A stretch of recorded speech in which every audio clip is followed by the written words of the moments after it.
दोस्तों, यह कहानी बिहार के होशियारपुर गांव की है। बिहार के होशियारपुर गांव में बुधियार नामक युवक रहता था। उसके पिता मर चुके थे। मां ने ही उसे पाल पोस कर बड़ा किया था। बुधियार के 4 चाचा थे। वे उससे बहुत जलते थे। एक दिन उन्होंने बुधियार के घर से उसका प्यारा बछड़ा चुराया और उसे मार दिया। बुधियार को पता चला तो वह बहुत दुखी हुआ। फिर न जाने उसे क्या सूझी, बछड़े का सिर काटकर शेष शरीर को दफना दिया। पास के गांव में एक ब्राह्मण रहता था।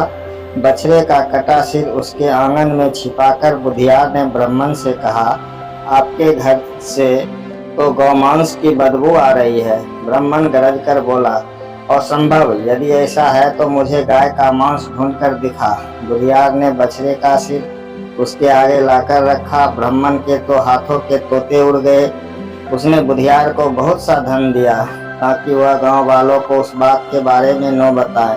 बुधियार ने थैली भर कर धन लिया और अपने चाचाओं को दिखाकर बोला, पास के गांव वालों ने मुंह मांगे दामों पर गौ मांस खरीद लिया। वे लोग तो और भी मांग रहे थे। मैंने कहा कल लाऊंगा।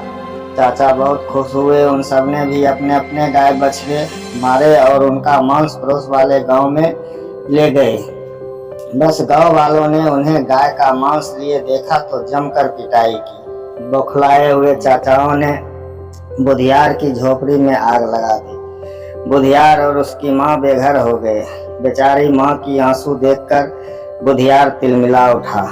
उसने राख इकट्ठी की और एक दूसरे गांव में जा पहुंचे।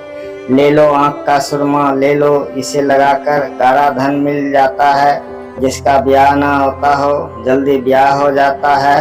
हाथ की हाथ एक थैली सुरमा बिक गया। शेष राख बुधियार ने छिपा दी। अपने चाचा के पास जाकर बोला, मेरी तो झोपड़ी की सारी राख बिक गई। चाचा ने हैरानी से पूछा, राख बिक गई?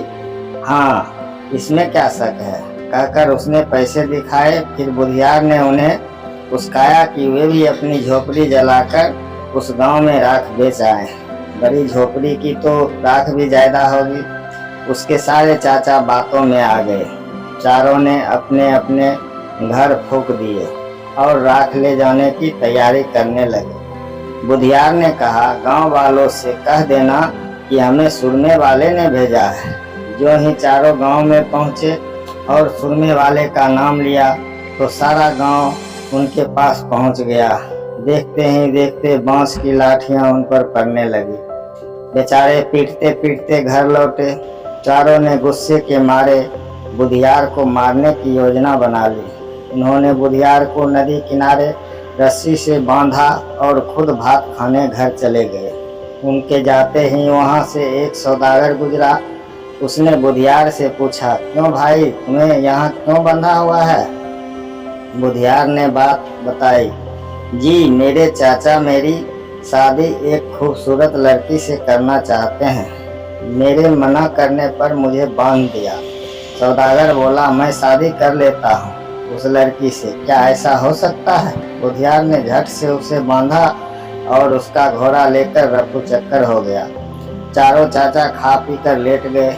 आलस के मारे उठा न गया। पिटाई के कारण पोर पोर दुख रहा था। नौकर से बोले, जा तो बुधियार को नदी में फेंका, हमसे तो उठा नहीं जाता। नौकर भी कम नहीं था। उसने अपने रिश्तेदार को यह काम सौंप दिया। रिश्तेदार ने सौदागर को ही बुधियार समझकर नदी में फेंक दिया।